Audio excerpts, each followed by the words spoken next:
No. No. Okay.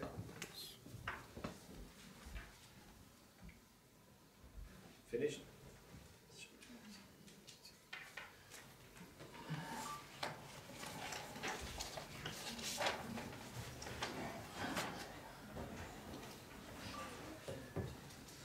بسم الله الرحمن الرحيم لا حول ولا قوة إلا بالله العلي العظيم الحمد لله رب العالمين وصلى الله على سيدنا محمد وآله الطيبين الطاهرين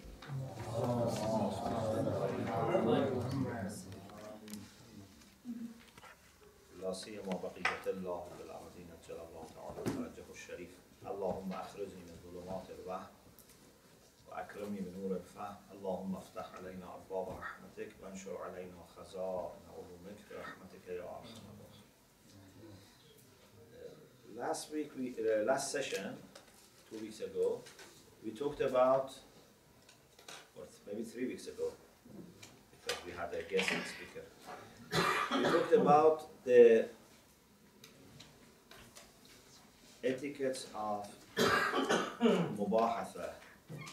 After talking about some aspects of hawzah studies, we talked about some of the etiquettes of mubahathah.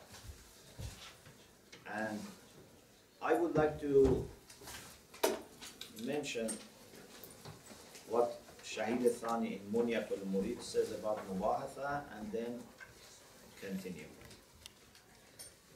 You are familiar with the book Munyat al-Murid. So there are different sections in this book.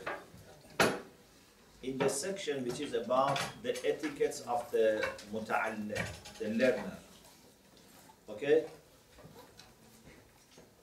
As-sabi'u wal-'ishrun. Number 27 is about mubahathah.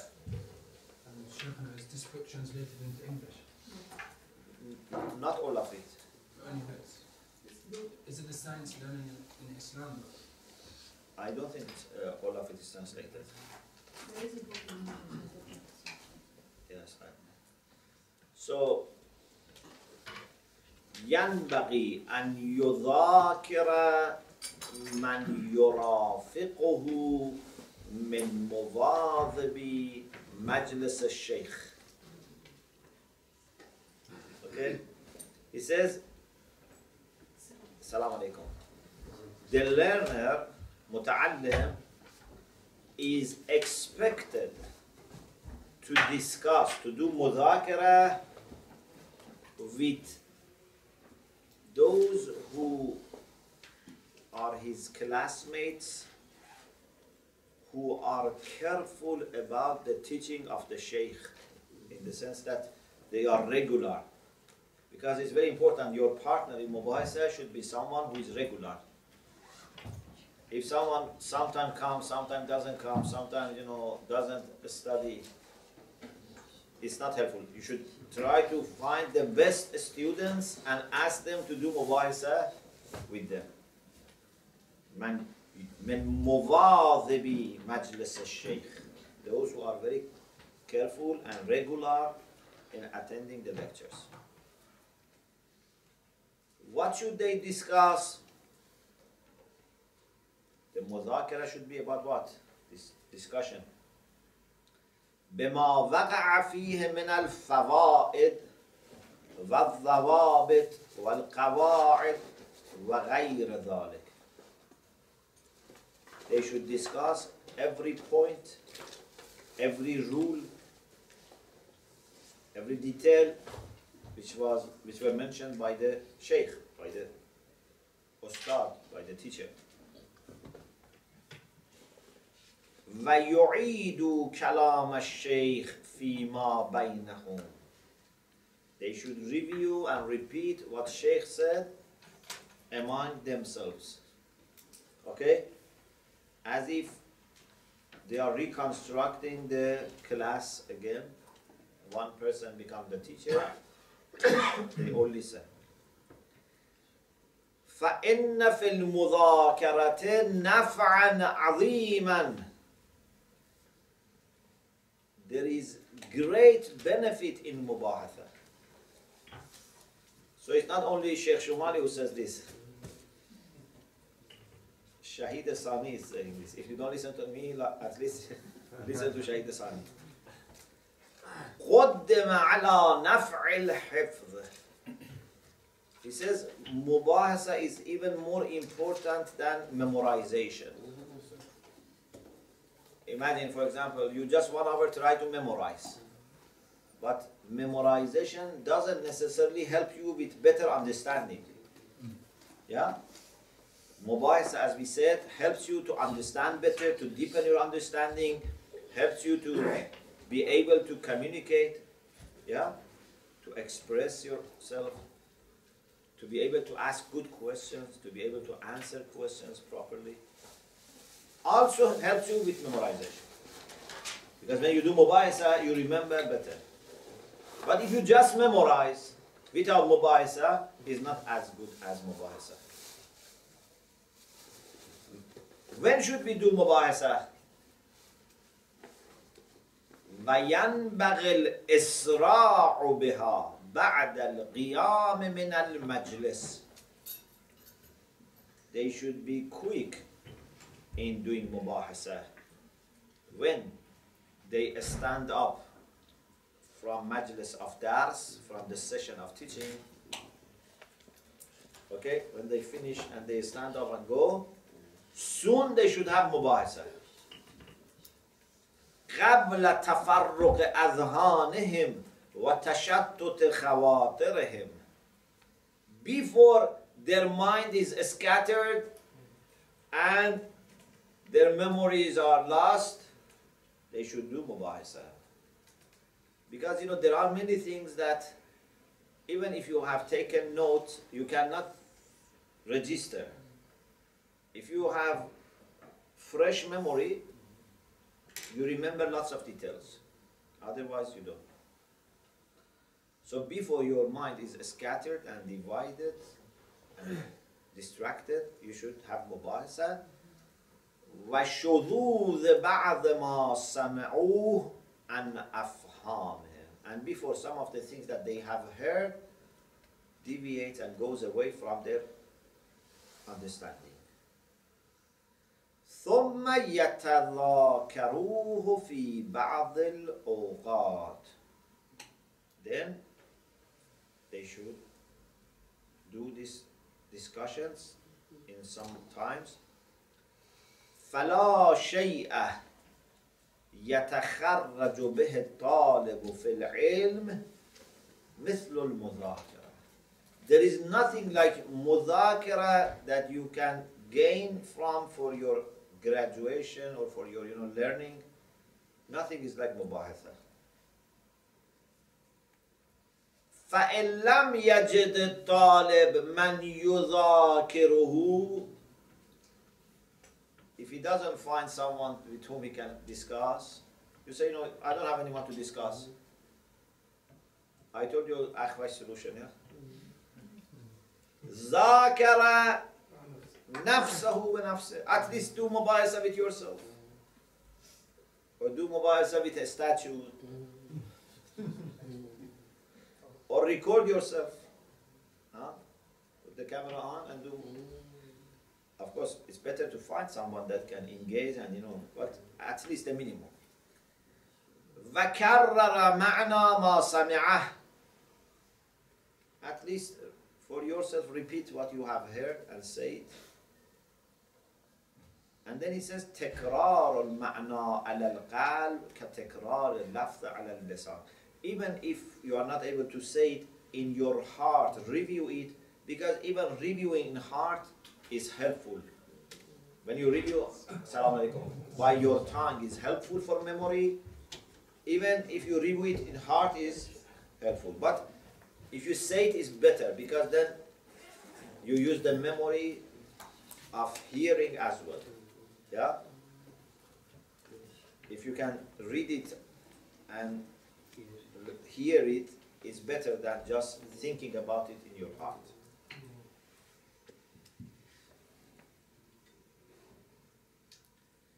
وَقَلَّ أن يفلح من اقتصر على الفكر والتعقل بحضرة الشيخ خاصة ثم يتركه ويقوم ولا يعاوده. There are very few people who are able to just think when the lecture is going on, when Sheikh is sitting and teaching, they are thinking, but they don't do anything afterwards. He says, قَلَّ أَنْ يُفْلِحْ. The possibility of success for such people is very little. Even if you are the most intelligent person, just sitting in the class is not enough. Okay? I am not saying this to discourage you from coming to the class, because even if you don't learn anything, at least you get the sawab of coming to the class. But I'm saying, by this you cannot become alim, just by sitting in the class. By sitting in the class you get sawab. But if you want to be a scholar, if you want to really learn, listening once is not enough. You have to. Sometimes I revise loudly so I can hear. It's very good. It's better than revising quietly. Yes. For you it's better. I don't know for those who are around you. That's my method. I find it easier and I can understand better. Yes. Exactly what the Sheikh is saying. It's much better, yeah. Yeah. It's much better. You can have concentration, you can use the memory of it.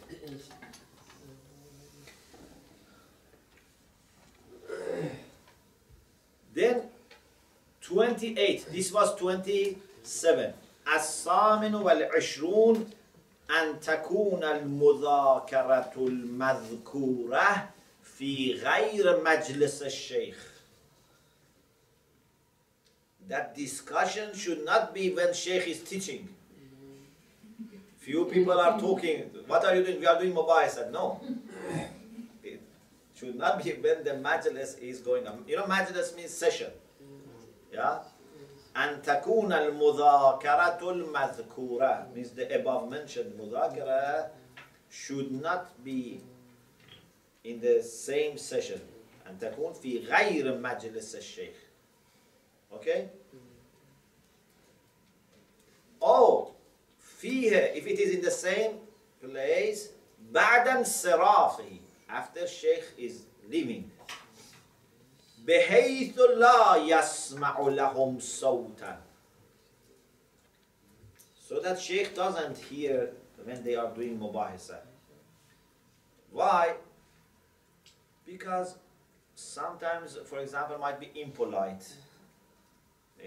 You know, you want to have very friendly discussion. Sometimes maybe, for example, someone's, because in mubahathah you can, for example, say, why Sheikh said this, why, you know.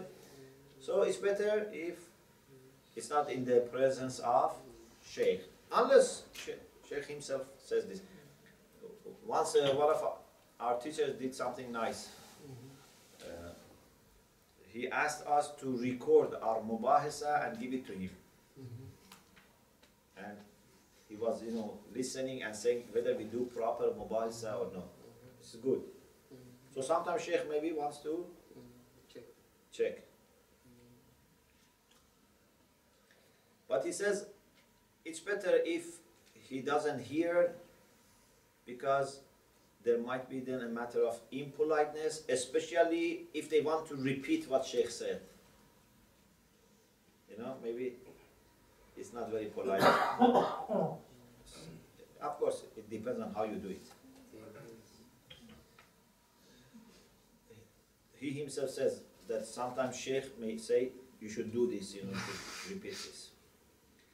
So, these are two little section in the etiquettes of the learners in Munyatul Murid that I thought I should share with you for mubahathah. So, let's go back to our own discussion.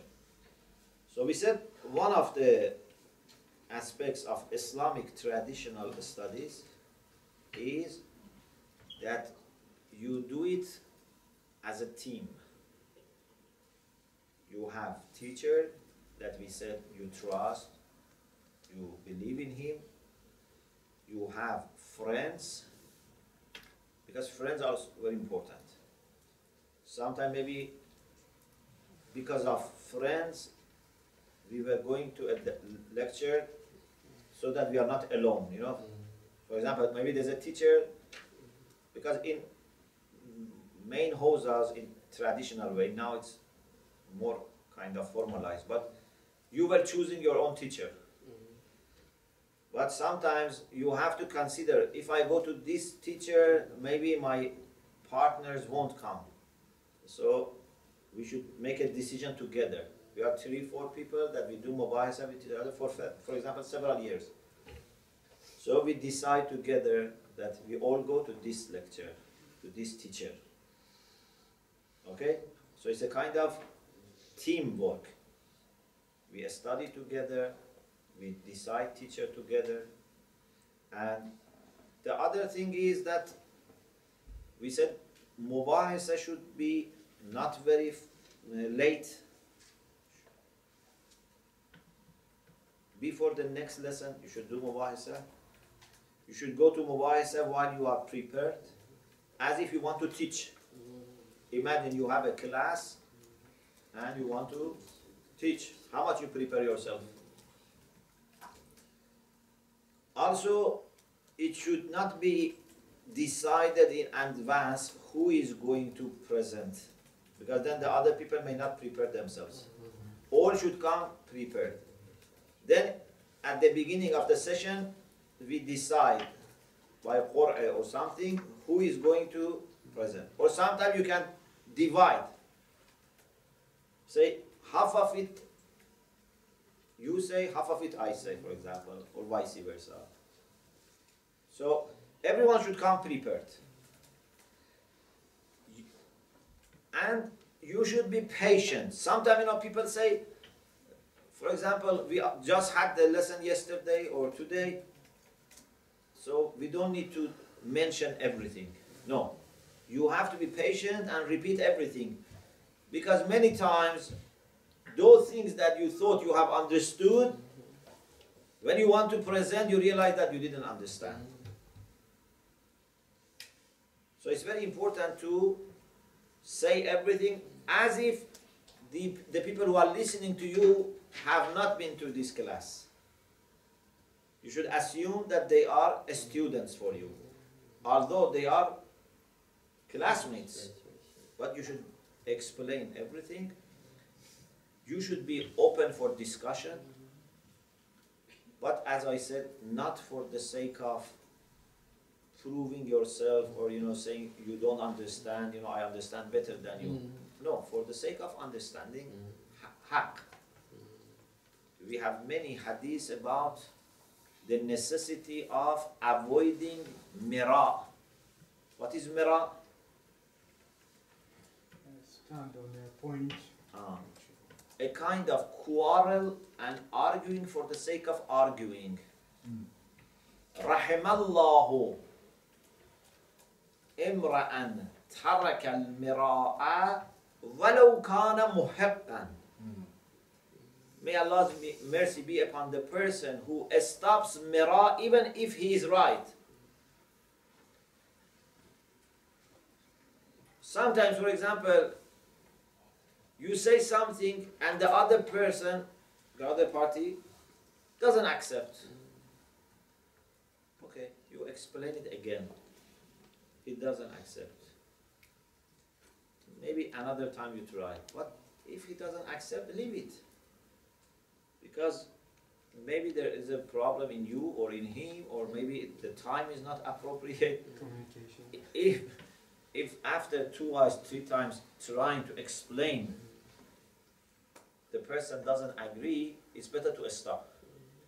Especially if it is going to become an issue, you know, for example, between husband and wife, between, I don't know, 2 partners in business. Because the more you repeat, the more difficult it becomes to find the haqq. Because, you know, imagine if for 15 minutes, 20 minutes I have been saying that you are wrong. Then after 15 minutes, how can I accept that you are right? After 2 minutes, I can accept more easily than after 15 minutes. So many times people's ego gets involved. So this is why I always say to people who are married, when you have disagreement, once, twice, 3 times, talk about it. If you don't come to agreement, leave it. Because the chance of coming to agreement is less. Another time, you can try it. But again, once, twice, 3 times, finished. So it's like rounds of discussion, not, continuous discussion. Even sometimes, countries, when they negotiate, they don't say, okay, we sit here for 1 month and we finish.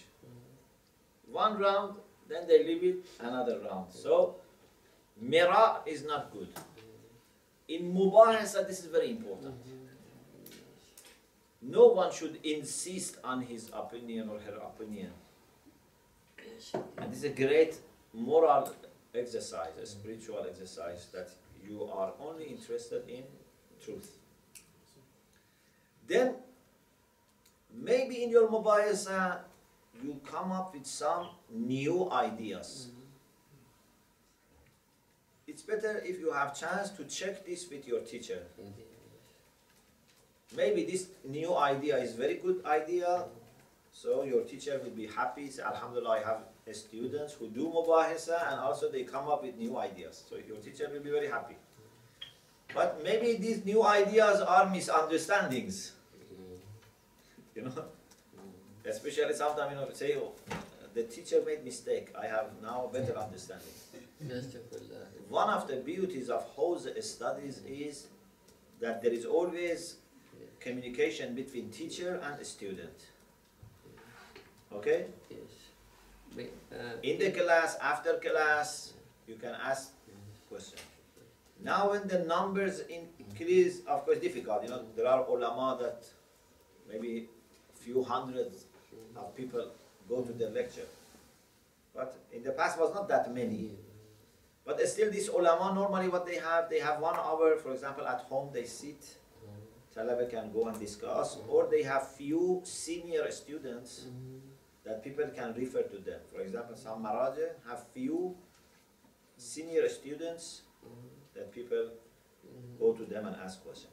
Anyway, it's very important to raise the issues that you think teacher made mistake, or you think you have come up with new ideas. Check it with someone who is higher than you, either the teacher or a senior student. And if there is something that you totally didn't understand, of course you have to ask. The problem is sometimes you send an email to a teacher, you don't Yes. need to reply. Yes. That's been my experience, and I think that is sent. So a senior student, You'll be sent to a Because- teacher. because sometimes the number is Yes, a lot, yes, and for teacher might be busy. yes. So first of all, mubahathah. Oh, yes.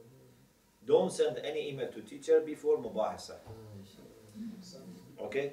Because many issues you can discuss it and solve it yourself. If in mubahathah you didn't solve it with senior student, someone who always gets A,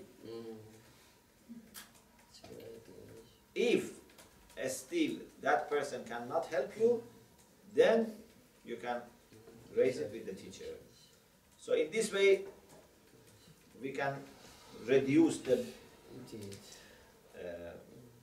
work demand. Okay. This is about mubahathah.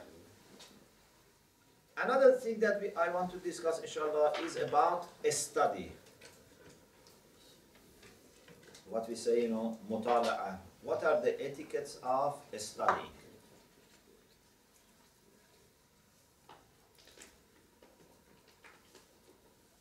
One of the requirements of hawzah studies, especially for some subjects, is first of all to have a teacher. You can teach yourself, but it's very limited, and there is great chance of confusion. Normally, great ulama had great also teachers. Yeah? It's not easy just to teach yourself, You have to have as much as possible teacher. But the teacher is not going to make you alim. You have to be responsible for your study. Even if you go regularly to the class, this is not going to make you alim. You have to be in control of your study.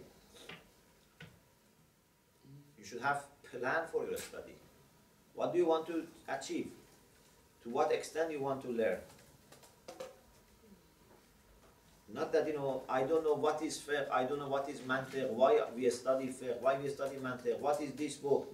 I only look at the board, they told me go to this room. What is going to happen to you in that room? You don't know. What are you going to learn? What comes next? No, you should have a clear vision why we study these subjects. What is the significance of each of these sciences? What are the major levels, books? So, you should have clear understanding of what you are doing. And check yourself. Am I learning? Am I improving or not? When you learn a language, what do? You always check yourself. If you think that after a few months you are the same as before, so you realize there's a problem in your learning. So you have to always evaluate your study, assess your study. Of course, we have exams. Teachers can tell us based on exam, but there is a way of evaluation that you can only do, because maybe there is one exam every semester, or I don't know, maybe more, but you can more regularly and frequently assess yourself. You have come for a sacred purpose to hawzah. Yes? For sure you have come for a sacred purpose. But just having a sacred purpose and good intention is not enough. Check, am I moving towards my ideals or not? If not, I have to work harder. If I not, maybe I have to change my style. Maybe I have to change my partner in mubahathah, for example. Maybe I have to allocate more time. Okay? So what I'm saying is basically be concerned about your study. Be conscious. Don't let things just happen and after some time you open your eyes, you see, oh, you have been 4 years, 5 years in the hawzah, but you haven't achieved that much. You have to be in control and monitor your study. I don't know if you have a particular interest in Islamic studies or not. Sometimes people have more interest in, for example, Akhlaq. Some people have more interest in fiqh. Some people have more interest in philosophy. This is helpful, but also you have to be careful. Because sometimes it helps them with more concentration on those subjects that they like. But when they go to other subjects, it's boring. I don't want to learn this. It's waste of time. My interest is something else. Or for example, some people find it difficult to learn Arabic because they say, we don't want to learn Arabic. I want to learn Quran. I want to learn Aqaid. And because Arabic is a tool, so sometimes it can be for some people difficult. What is important to know is Islamic studies is a kind of, you can say, package, it's a kind of whole, which is very well interconnected. You cannot say, I want to be expert in the field of aqaid and I don't bother about my Arabic, for example. Arabic is important for any subject because in the end of the day you want to refer to the Quran and Hadith and read the books of ulama. Whether you like it or not, Arabic is the tool for any subject of Islamic studies. Or for example, you say, I'm not interested in fiqh, for example. I'm interested in philosophy. Even if you are not interested as your first, subject in fiqh, still you have to study fiqh and usul al-fiqh, because fiqh and usul al-fiqh give you the skills for analyzing a text. Where are you going to learn linguistic principles? Where are you going to practice them? It's in fiqh and usul al-fiqh. Even if you want to specialize in philosophy, still you have to learn fiqh and usul to some extent. Especially because we, no matter whether we go to fiqh or to aqaid or to kalam or to philosophy or to irfan, for us the main source is always a scripture, is always Quran and Hadith. Even if you are doing to philosophy, you have to have good understanding of Quran and Hadith. Look at Mullah Sadra. Mullah Sadra was not someone who just studied mantiq and logic and philosophy. Mullah Sadra studied fiqh, tafsir, he has tafsir, he has commentary on Al-Kafi, he has tafsir of Ayah Nur, for example, one volume on just Ayah Nur. If you look at Allama Tabatabai, he was not just a philosopher, he was a mujtahid. He has books on philosophy, but he has also commentary on Kifayatul Usul. He's a mufassir. He has also commentary on Biharul Anwar, some volumes of it. Look at Mullah Muhsin Faiz Kashani. He has books on philosophy, irfan, aqaid, hadith, al-wafi, tafsir, tafsir safi, asfa, musaffa. He has at least 3 complete sets of tafsir. So these are subjects that you cannot separate from each other. One of the things that happened in some places was the idea of introducing specialized courses in some hawzahs, so that people who go to their hawzah or institute, from the beginning they specialize. Even their BA is one subject, MA another. And I say, anyone who goes to hawzah, there is certain level of Islamic studies that he has to go through, no matter what subject later he wants to follow. You cannot say from the first year I want to specialize. Good number of years of Islamic studies is necessary for anyone who goes to hawzah, because you want to become a scholar of Islam. Yeah? You cannot say to yourself that I don't want to know ahkam, I don't want to know tafsir, I just want to know philosophy. This is not what you can be accepting for yourself, and it's not what people expect from you. You cannot go to people and say, after a few years of studying hawzah, I don't know any ahkam, I don't know any aqaid. Just ask me, for example, about philosophy. It's not possible. We have to have good understanding of these sciences, and they very much help each other, they very much support each other. After, inshallah, good number of years, then you can focus more on one subject, but not from the beginning. So please study all your subjects properly, even if some of them are not the most interesting ones for you. Okay? Because you are, mashallah, rational people. You are adults, you are not children. You are adults, you are rational. A rational person, when knows something is good for him or her, does it. It's not a matter of enjoying or not enjoying, or immediate pleasure or not pleasure. Sometimes we do things that we may not enjoy immediately, but for our long-term interest is very important. So a study has to be kind of holistic. Okay? Islamic studies has to be holistic. But in addition to the classes that you can have your extra studies. For example, you love history. In hawzah, maybe you have only 2 hours, 4 hours. Okay, in weekend, in summer, in holidays, study books on history. That's good.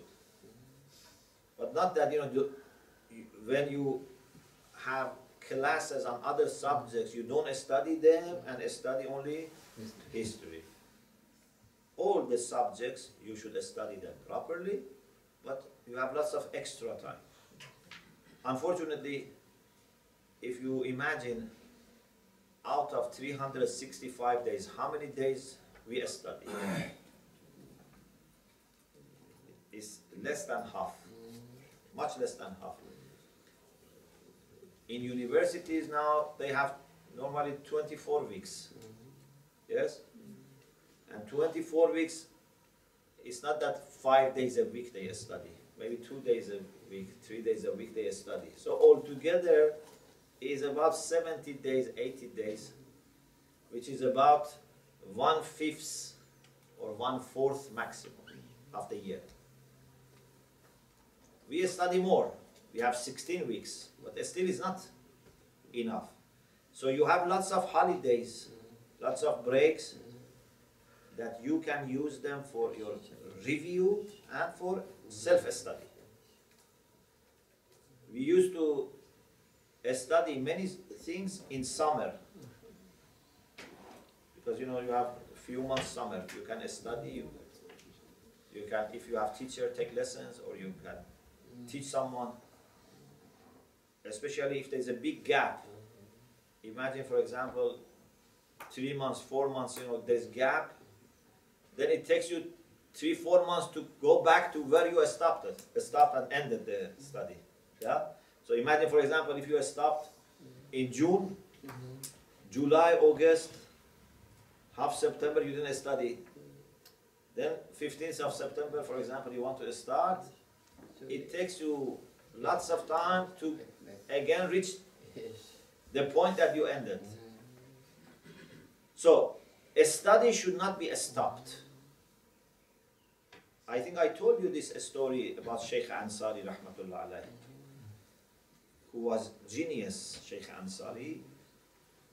But it is said that he used to say to his students, if possible, ask me questions any day other than Saturday. Because Thursday and Friday are holidays. So these 2 days of holidays were making him not in the best position. So he was feeling that Saturday he's not as sharp as Sunday or Monday or Tuesday or Wednesday. Although it's just 2 days. For us, sometimes maybe 1 week we don't study anything. Maybe 1 month we don't study anything. Maybe when the hawzah finishes, you close the book, put it on the shelf, goes, after a few months then you open it again. This is not working. I don't think anyone with this attitude becomes a scholar. Al-ilmu ma lam tu'tahi kullak lam yu'taka ba'dah. If you don't give to it all of you, doesn't give you part of it. Never gives you all of it. Who is this hadith? I don't know. Ma'soom? I don't know, but it's a common saying, I don't know. But it's a truth. You can never get, because ma utito min al-ilmi illa qalila. You can never get all of the ilm. But if you don't dedicate all your time and energy to knowledge, you cannot be given even part of it. Al-ilmu ma lam tu'tahi kullak lam yu'tika ba'dah. Okay? So, this is another thing that we should observe in our study. Then, how should we study? For example, in my daily plan, I should study, for example, from 8 to 9 aqaid. How should I study? From 8 to 9, for example, I have to study. What is the best method of reading, taking notes, and studying? Inshallah, we discuss next week. وآخر دعوانا أن الحمد لله رب العالمين. This is like a suspense. This is like a series of movies, huh?